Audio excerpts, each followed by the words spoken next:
Terus mangke wonten perangan sepisan mangke kula sebat ingkang naminipun Purwa Acara utawa Prapurwaka ngendikanipun Mbah No nggih. Pra napa pra Mbah? Pra Purwaka. Ya nggih. Isinipun wonten sedahan umum rawuh sesepi, undangan rawuh lenggah. Panjenengan dereng rumiyin. Panjenengan mangke upami lenggah mangke nggih menawi sampun badhe wiwit nggih panjenengan medal baris saking Jawi sing arep diwisuda. Nika mangke isinipun wonten biyawara saking pambiwara. Upamanipun terus pundi pambiwarane? Wonten nggih? Sampun wonten tembungipun nggih. Biyawaraken bilih tata cara menika ing ratri ingkang endah menika kaperang dados kalih pantha. Kapantha dados kalih perangan. Perangan sepisan naminipun Prapurwaka. Isinipun mangke nika pra acara tamu rawuh lenggah. Menika sampun pantes dipun buka. Awit menapa kok pantes menawi padatan menika nek isih sepi, engko sik isih sepi. Nek jam 7 pas persis mboten saged wonten tamu nggih dipun tenggo sawetawis 30 menit napa 10 menit nika nembe dipun wiwiti. Wonten biyawara. Nggih. Sepisan mangke manjinging, mboten plebeting manjinging siswa winisuda. Jenengan mlebune nggih baris lenggah. Panggit wonten kuning-kuning napa nika? Nama nggih. Lah menika mangke panjenengan lenggahipun nggih wonten kriku. Mboten pareng ngaleh-ngaleh. Lah ngaten niki ingkang mboten plebet nggih ketawis menika. Nggih, ketawis. Ngoten. Jeng manjinging siswa winisuda tumuju palenggan. Dipun sasmitani gendinge biasane napa mbah nggih sing gampil mandeg niku lancaran-lancaran ngoten nika. Saged ugi mangke nek diki gladen ngangge bindri nggih ora apa-apa. Nek bindri niku Jogja nggih, ngangge kebugiro nggih saged. Lah sanesipun mangke kesanipun Bapak Darsuki menika mboten rawuh. Nika. Lajeng menawi sampun lenggah sedaya, Bupati saha tamu kinurmat rawuh lenggah. Panjenengan sedaya Bupati nek panjenengan saking mrika, tamu saking mrika, bupatinipun kalian pengageng permadani saking Klebet Pringgitan. Sak samunipun lenggah sedaya, nah menika wonten pisungsung dipun napa nika diaturi langen beksan gambyong. Nah ini gambyonge nggih, menawi Bupati lenggah gambyong. Sak samunipun gambyong lengser, pambiwara ngaturaken lemebet perangan adicara ingkang mirunggan wisudan. Isinipun nggih maos tata cara. Salajengipun lagu Indonesia Raya. Nggih, mboten wonten ingkang saged ngrekal. Lho Indonesia Raya kok ini tengah mboten. Niku wong sing Purwaka kok. Lah niki sing mirunggan ning gone pisanan. Ngaten nggih, lajeng donga. Sasampun donga wonten palaporan pangarsa DPD Permadani Kabupaten Pati. Ugi ngiras pantes pangayu bagya. Nembe wonten Panembrama. Lah Panembrama panjenengan sampun lenggah ngeten. Engko mlebune piye? Mau kok kono lungguh sik wonten mriki nek pun dipun aturi mangke bidalipun kados pundi? Mangke Mas Andi nyuntulung. Sak samunipun menika lajeng panjenengan sak samunipun Manembrama menika mboten saged lajeng kundur lenggah. Sak samunipun menika catetanipun benjing ngapalke napa catatan mawon? Catetan. Wis tak kira jawabane mesti pas. Ngapalke napa catatan? Catetan nggih sampun tak turuti catetan. Mangke menawi sampun rampung catetan dipun tumpuk mriko. Numpuke teko ndi? Nah mangke wonten dipun aturi Mas Andi. Kokono numpuk mono plek. Lajeng ingkang mriko wonten ingkang nampa. Sret. Nggih ora entuk nglangak, ora entuk napa niku? Sedaya kedah napa niku? Pratitisaken konsentrasi. Ngaten. Ora entuk ana sing wis tenanan wis dipirsani para priagung luhur kok. Akeh, apa iki? Mboten pareng. Nggih kedah ngatosaken saestu. Salajengipun menawi sampun dipun kukut panjenengan tetep jumeneng ing salebeting jumeneng menika dipun lajengaken ingkang namanipun wisudan. Kawitan maos serat kekancingan SK. Lajeng wonten sabda wisudan saking DPW. Maos Trinity Yogya sajipun sampun wonten nggih ingkang dipun aturi. Oh nggih, mangke. Cak-cakanipun kados pundi dipun praktekaken mangke. Lajeng Trinity Yogya Kendel pambiwara bebire wonten nggih ya. Lancaran Permadani Kuncara lajeng menika. Ingkang nembang sedaya nggih. Ingkang nembang mangke sedaya pesanipun Regeng Gayeng. Salajengipun wonten Panyangsangan Samir. Nah, mangke gladhen wonten Panyangsangan Samir. nampi partisara. Iku piye? Nggih. Lajeng saking siswa wonten atur panuwun ucapan terima kasih. Sampun wonten ingkang dipun Pak Bambang, pangarsanipun nggih. Sajengipun medhar sabda menika sepisan mangke saking DPP nggih. Lajeng ingkang pungkasan Pak Bupati nggih. Menawi rumiyin Pak Bupati rumiyin nembe DPP, lah sak mangke dipun kersakaken ingkang DPP rumiyin lajeng gongipun mangke Bapak Bupati. Mugi-mugi kemawon wong dinten nggih sampun dipun sepakati, mugi-mugi kemawon mangke Bapak Dewa saged nenggani panjenengan. Ngaten. Saksampunipun menika mangke dipun pungkasi kanthi panutup dipun lajengaken foto sesarengan. Fotonipun nggih foto ingkang pakem menika namung kaping 3 sepisan para pengageng kalian DPP. Lajeng panjenengan nika lengser para pengageng kalawau dipun susul panjenengan. Lah saksampunipun mangke foto piyambak-piyambak. Nggih. Ngaten nggih gambaranipun. Gambaripun ngaten kena mangke badhe saged rancak lan sae menawi panjenengan sampun saged pirsa kados pundi ingkang dipun bekajengaken. Monggo Mas Andi. Assalamualaikum warahmatullahi wabarakatuh. Babagan napa menika cacakanipun utawi tata caranipun sampun dipun aturaken bebaya pramila saking kula lajeng kemawon bab maraganipun utawi praktek. Ngaten nggih. Ingkang sepisan kala wau purwa acara. Dados mangke saksampunipun panjenengan ngagem busana jangkep saking dalem saged wonten pendopo saged mangke wonten papanipun piyambak. Kakung wonten piyambak, putri wonten piyambak. Saksampunipun panjenengan ngagem busana lajeng tumuju wonten pendopo saged lenggah wonten lelenggan jumbuh kalian asmanipun piyambak-piyambak. Mangke saksampunipun pambiwara sampun ngaturaken biawara bilih napa menika acara enggal kapurwakan badhe kapurwakan pramila mangke wonten biawara bilih panjenengan kedah lengser tumuju wonten sak ngandhapipun pendopo wonten ngajeng baris pramila anggenipun baris mangke boten bingung mangke saking sedaya lenggah lajeng wonten biara panjenengan jumeneng medalipun urut. Dados wonten Jawi mboten bingung manggonku nondi. Nah kan ngoten. Mangke jumeneng anggenipun medal urut saking wingking. Menawi mriki saking Pak Poyo nggih, menawi tim kuning ingkang wonten nggih saking pol mriki sinten niku nggih? Niku Mas Dankar. Mriki Pak Poyo, lajeng Pak Konardi, Pak Bambang salajengipun ngantos Mas Diki, nggih, Mas Diki dipun lajengaken Bu Arofah. Nggih, leres. Ngoten. Monggo para kadang pradonga ndherekaken kanthi babaring gending pangiring.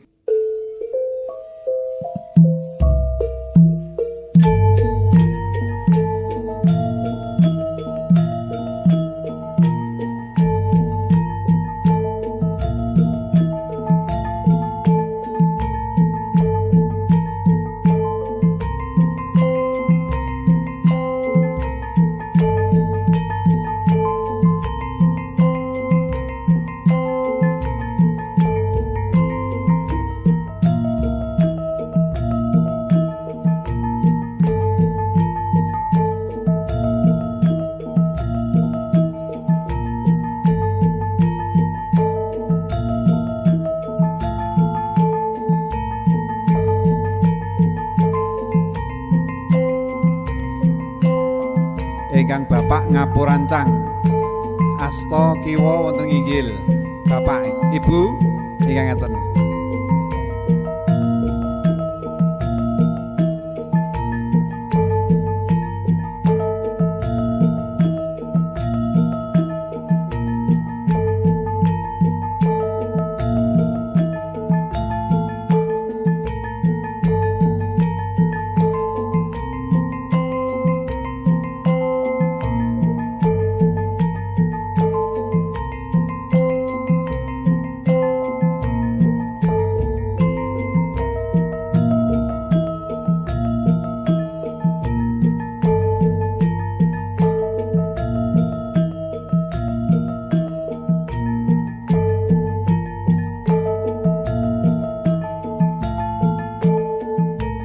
tetep jumeneng nggih, tetep jumeneng madhepe pun mriki wonten ngajeng.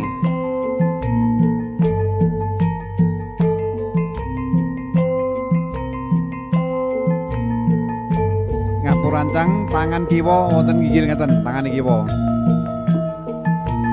Bapak-bapak nggih, ngapurancangé dicontoni Mas. Solo ngapurancangipun kiwa wonten nggigil.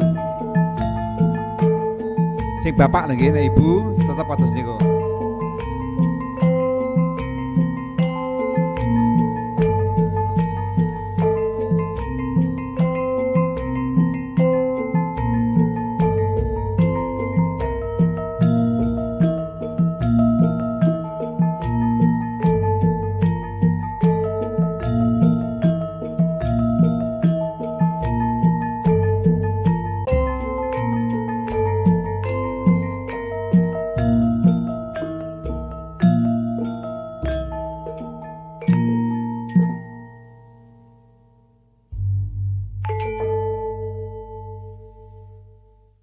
Menika cacakanipun kirap manjing.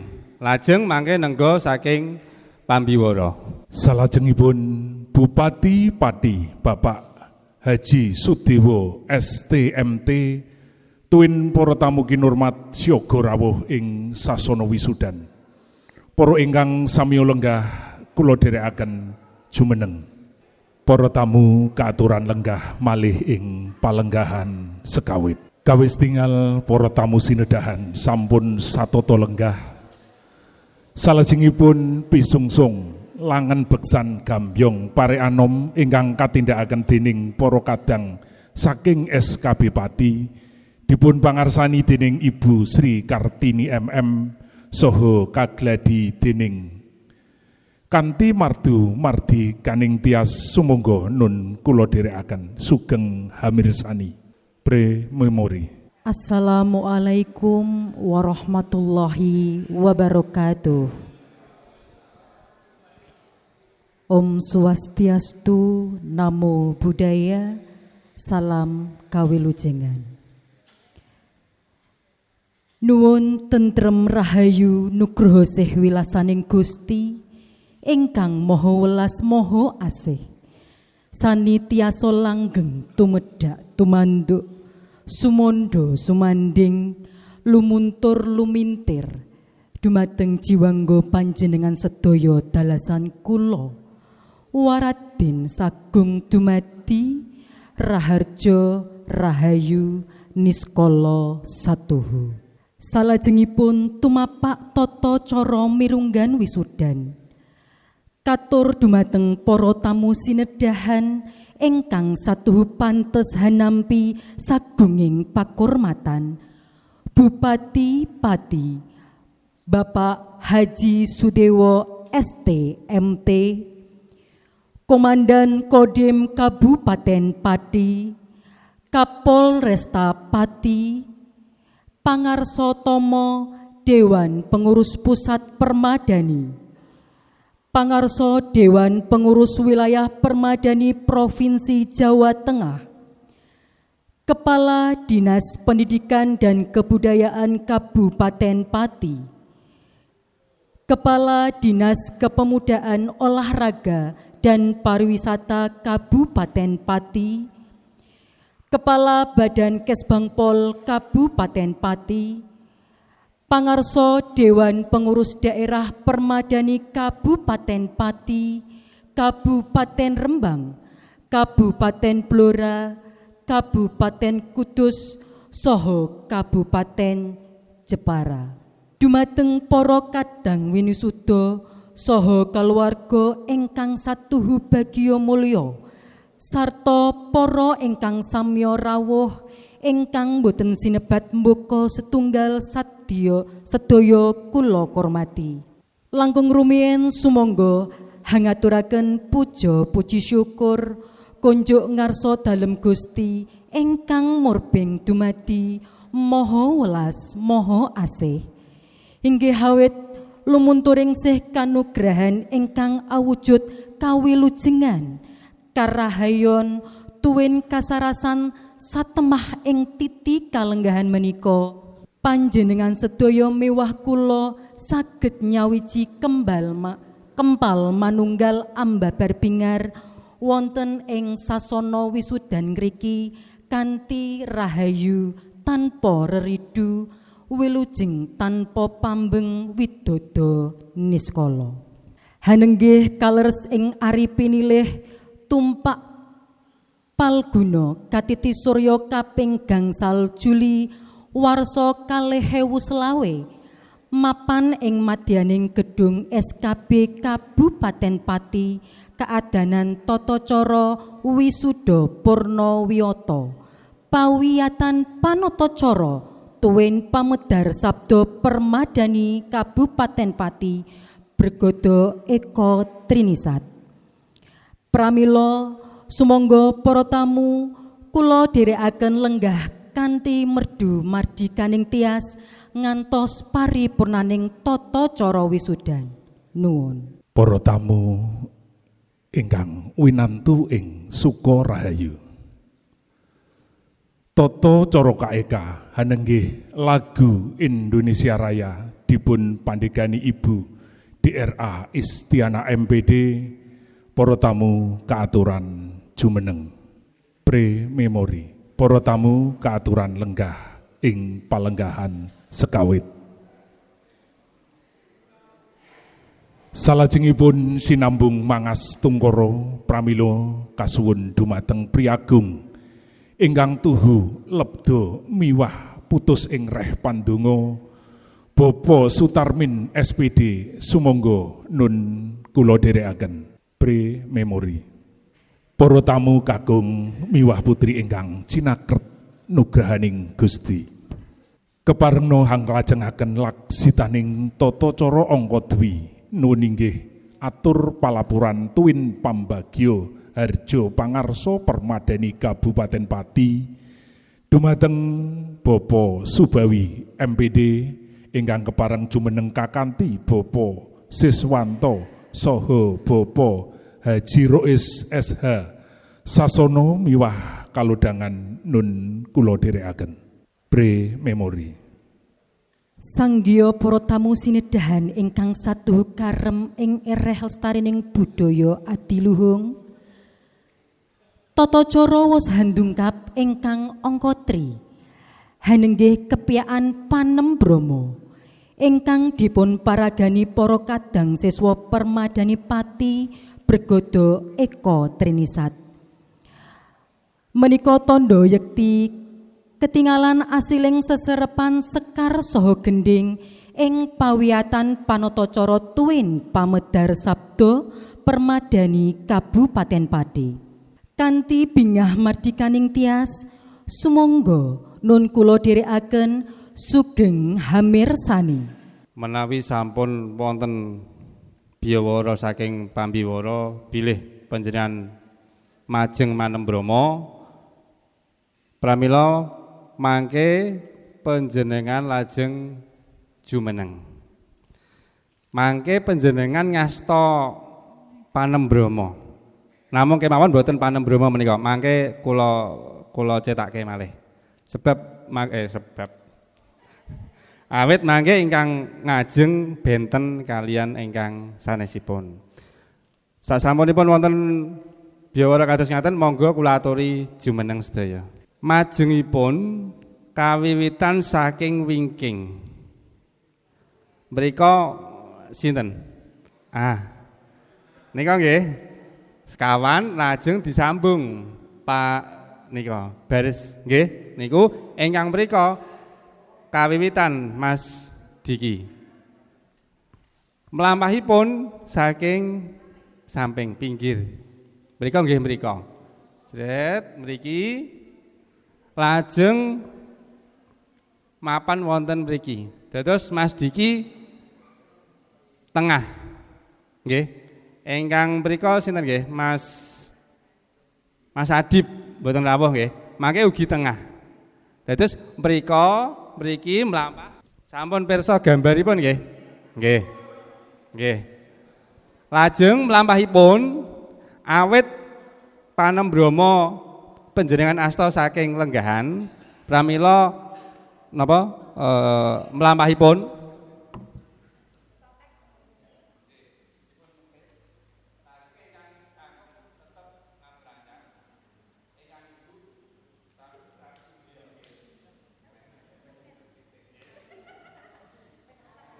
Nyuwun sewu, lajeng mlampahipun.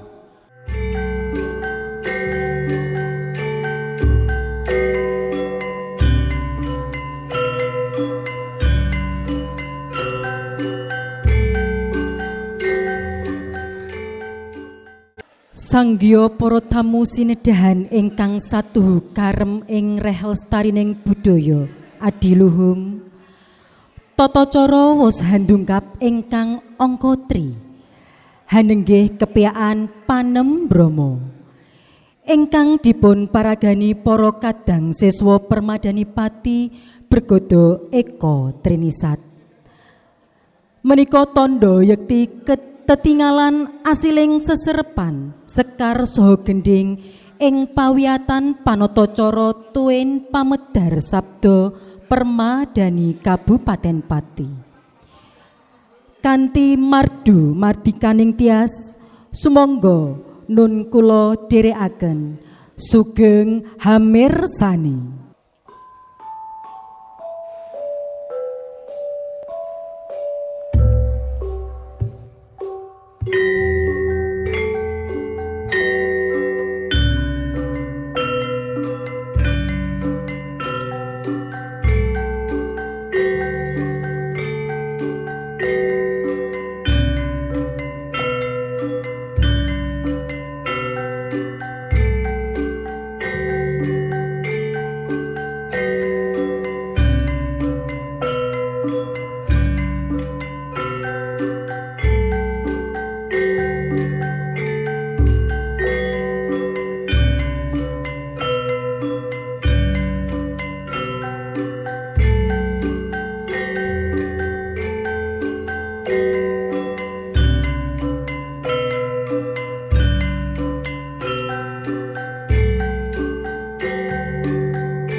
Mangke saksuwuhipun gending panjenengan sembah kalbu malih.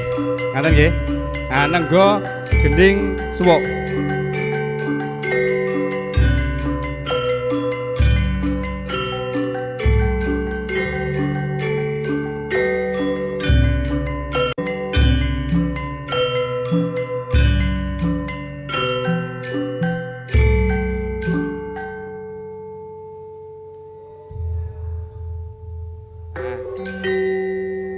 Biasane dengengek nggih. Nenggo gong. Dadi ampun cepet-cepet ngeten terus ngeten ampun. Nenggo gling nembe wangsul. Ngoten nggih.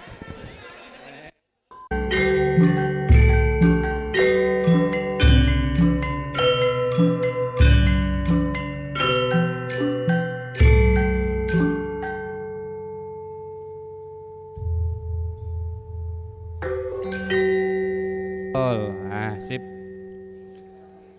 Lajeng niki mangke mboten wonten biawara saking pambiwara, lajeng manem Brama. Masus pun otomatis maju. Ngasta napa teks nggih, sampun nggih mangke. Niki praktek langsung. Masus bawa langkung rumiyin. Astane ingkang sanes masus majeng panjenengan pun niki biasa. Buka teks. Nggih. Ingkang pol ngajeng mangke wonten tugas khusus ning benjing mawon. Nggih. Ngaten nggih, awet mangke wonten seratanipun.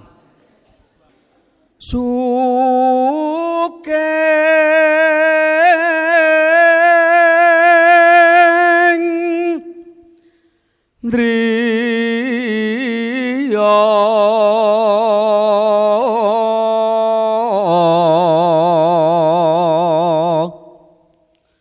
katya mangge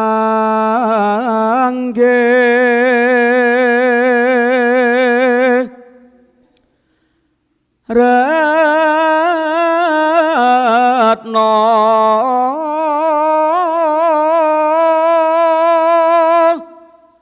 mulya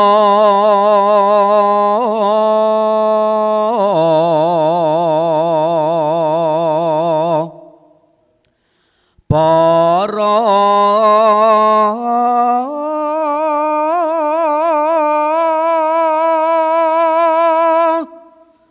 siswa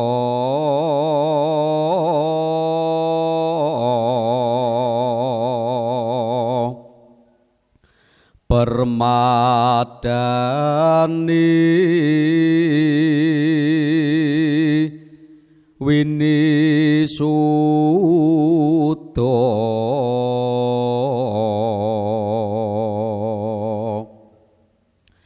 pawi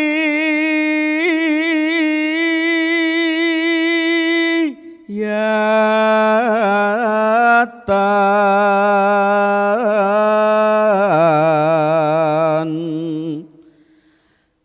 ekotrini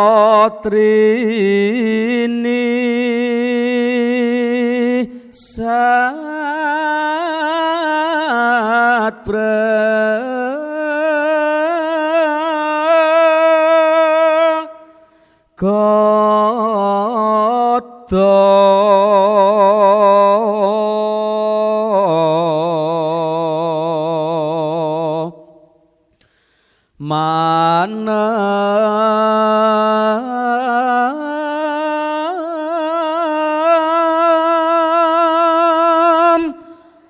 Brama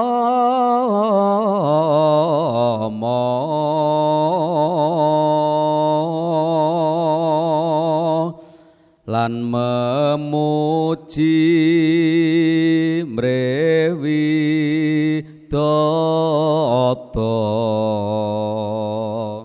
padane kang sanata budaya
ngastake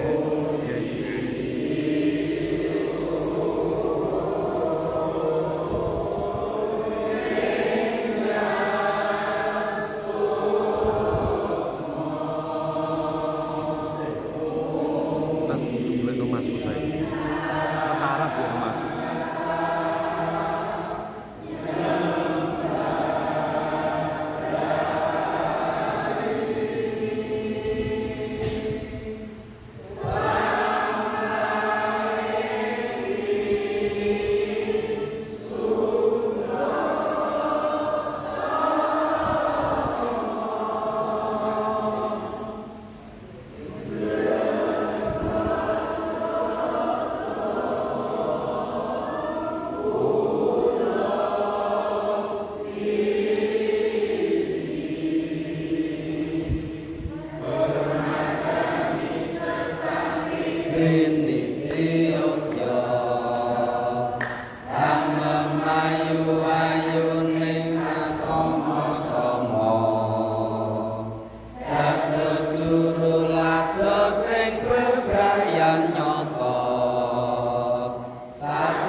Nuwun sewu, alhamdulillah saking rancak gangsar sok minggu ngajeng luweh gangsar malih. Luweh gancar malih. Kancanipun mangke dipun jak sedaya. Dipun nemutaken Mas Bambang nggih. Kaya sampun sae mangke jen. Lah menika wonten biawara sawetawis. Ya sampun lumengser mangke nggih wangsul. Ingkang angka setunggal papan lan wanci. Papan wisudan wonten Pendopo Kabupaten Pati. Sampun dipun ginaken menika dinten Setu Pahing tanggal 19 Juli 2020. Nah, terus mangke dintenipun Setu Pahing 19 Juli 2020. 19 nggih. Nah, menika sampun sami sarembak kalian Pak Bupati wekdalipun menika. Tabuh 19 menika sampun kedah siaga ing Gati sawega diri jam 7. Nggih. Dene menawi Mbah panjenengan tindak jam sekawan mangke upami badhe salat wonten pendopo wonten papanipun. Sedan ingkang dipun aturi menika lan krusanipun dipun netang wonten 300 gangsal welas priyantun. Bupati OPD niku Disdikbud, Kesbangpol, Polresta Dandim, DPP, terus DPW niku provinsi DPD Kiwa Tengen Sakarsidenan Pati. Keluarga siswa Wini Suda. Dadi mangke panjenengan ngasta garwanipun.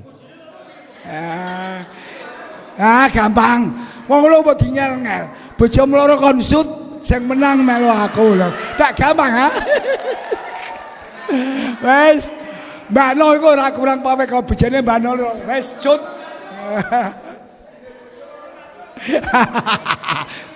Apik humor. Mbak No iku wis lajeng nggih. Siapa sing durung duwe? Ayo sing durung duwe ya apa wae. Sampun nek ora diterusno engko lak nganti awak kesen. Lajeng mangke wonten sedaya pamong Dwija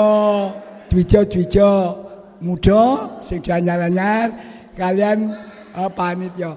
Dwija anyar lan Dwija sing lagi bar diwisuda niku. Sing wingi bantu ndak bar penataran Dwija Permadani. Iya, moderator itu wingi niku Dwija anyar, Dwija muda sing lagi bar lulus kok sampeyan ya ana pamireng jenengan sampeyan melu dadi penataran Dwija. Sampeyan dijak ngrembug bareng-bareng Permadani. Dan ngose keluarga siswa Winisuda sedaya pikantuk Probaya sampun kala wingi nggih Mbak pengurus menika 700.000. Ya. Nuwun sewu ingkang dereng lunas. Ya. Mboten napa-napa, mangke saged dipun jumbuhaken. Kula wau nglirik, aku dina iki mau nglirik wonten ngajeng sing bayar tak lirik kok ana 8 juta iki mau. Alhamdulillah ingkang dereng benjing minggu utawi minggu ngaten nggih. Alhamdulillah. Lajeng ya mboten napa-napa sedaya. Kula ra mboten mana. Mboten napa-napa. Permadani ku wis gampang-gampang wis. Ageman kala sampun dipun jumbuhaken. Iki apa marai? Non sewu. Iki ku sampeyan kanggo izin. Ageman Gagrak Surakarta. Gagrak Surakarta kakung non sewu mangke Blangkon. Blangkonipun Mas Harso. Mas yo apik. Ini saged. Iya Mas Edi tak delok apik-apik. Mengke masing-masing ngasta ingkang coklat mawon. Nggih, ingkang sae. Jumbuhaken kalian ngaten menika. Upama lha aku kok seraja dhewe nyilih ora apa-apa, nyilih liyane. Lah ngoten ha. Upama sing ora jumbuh. Lajeng beskap sampun kagungan sedaya. Alhamdulillah sabuk wonten. Lajeng sanes-sanesipun canela kalian agman utawi jarit ipun nggih menika sampun sedaya. Ngaten nggih? Nah, nek Pak Kaji iki ketoke Jogja iki. Niki Mas Bambang Jogja. Mboten napa dipun agem ngeten wajah wong Jawa. Aku mendina nek pas wisudan Gagrak Surakarta. Nah nika Mas Andi nika nggih Jogja masih ana alhamdulillah. Mboten napa-napa. Aku dhewe gene duwe Jogja Solo ajen wong Jawa. Ning pas wisudan dipun dawuhaken saking Permadani Pusat ya Gagrak Surakarta Hadiningrat. Nun sewu aja nganti lali menawi miru jarek iku wirune sing aris nang jero. Iku Gagak Surakarta. Nek Gagak Yogyakarta wirune ketok arise aris sing pinggir. Nah, niku bentenipun kadang-kadang kula nu kanca pambiwara iku Solo kene kok jarike kok. Ah, niku nek iso sampean ya aja nganti ngono iku. Wis disinaoni Permadani ya. Lajeng jadwal gladen benjing minggu ajek nggih. Mangke waten malih ben-ben mun wis rawuh kabeh kompak wah alhamdulillah guru-gurune ini sami remen. Dados penjian-penjian menika mangke dipun priksani sae. Jumat prei. Nggih. Nuwun sewu, matur nuwun dhumateng para kadang kala Jumat wonten ingkang rawuh mriki. Nggih mboten napa-napa.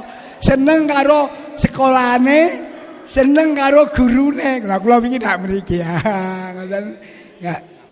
Napa menika saking Biawara setunggal-setunggal. Paminipun Mbak Eka Ekawati pidalem pakaryan napa jenengan mlampah blek-blek. Nah, mriku sami. Menawi sampun wonten asmanipun panjenengan mlampah. Menika mangke panjenengan dipun aturi sangsangan samil. Kaping kalih panjenengan nampi map partisara. Nah, mlampahipun saking barisan kados kala wau alon-alon lajeng sembah kalbu. Sembah kalbu malih geser. Sembah kalbu nampi partisara, sembah kalbu lajeng geser mriki. Geser geser kinten-kinten kalih tigang langkah panjenengan madhep para tamu. Atur sembah kalbu nembe lajengaken lenggah. Nggih. Nembe lenggah. Ngaten nggih? Tuladanipun mriki nggih Mbak Eka Ernawati. Ingkang mriki Bu Puji Astuti. Monggo. Astanipun tetep nganu nggih. Trap indriya ingkang putri ingkang kakung tetep ngapurancang.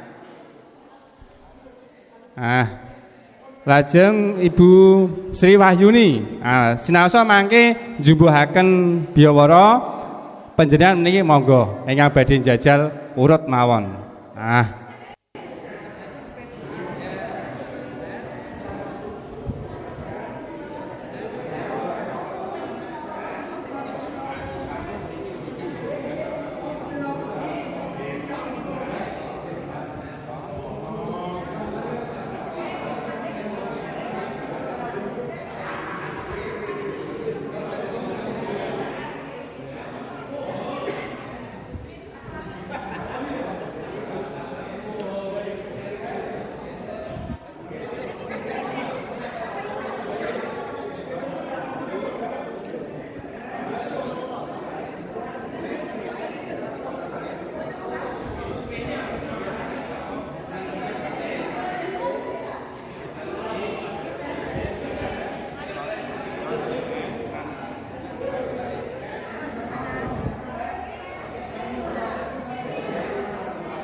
Kempit. Karo tamu ah.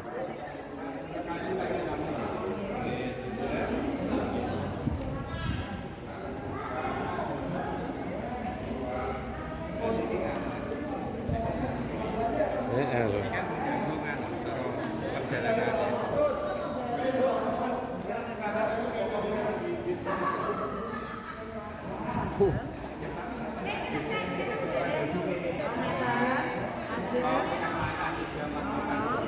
Karo kono, karo pojok.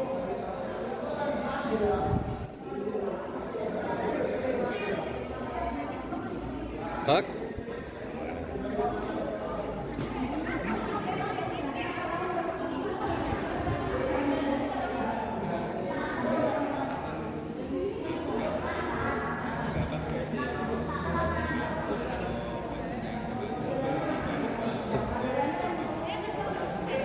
Sembarang.